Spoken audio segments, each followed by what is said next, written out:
And the Islamic State continued shelling the town of Kobani on the Turkey-Syria border after Kurdish fighters had managed to largely push the militants from the city this week. Calls for Turkey to act against the jihadists are getting louder, but Ankara, it says, is in no rush to do anything. Murat Gazdiev explains why. The battle for Kobani has demonstrated the Islamic State's power, its mercilessness and a clear desire to shed Kurdish blood. Yet there appear to be those who see it as a lesser evil. It's very clear from Turkey's policies in the last several weeks in Kobani that Turkey does not consider ISIS to be a strategic threat to itself, but it does consider the Kurdish liberation movement in the form of the YPG and the PKK as a strategic threat to itself. Branding Kurdish fighters as terrorists, Ankara justified its resistance to international plans to help defend Kobani.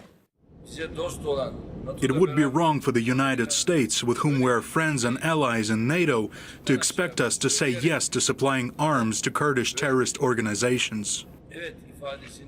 But Ankara's latest remarks suggest it is willing to help contain the Islamic State, perhaps in a bid to fend off accusations that it is turning a blind eye to the jihadists and even conniving with them. We all know that the IS has used the facilities and the logistic facilities that they have been receiving, or at least afforded by the Turkish side. This gave them a great advantage in their fighting in Syria in general, and Kobani was no exception of that. We decided to go to a border crossing and see for ourselves. We're at a border crossing with Syria.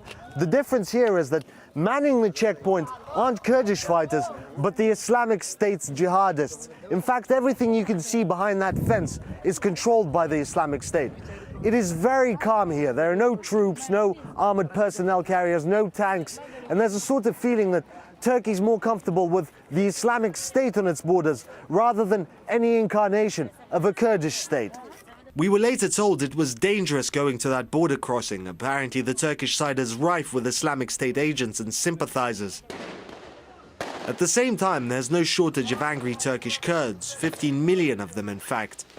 In recent weeks, many of them have been protesting in earnest across Turkey and far beyond.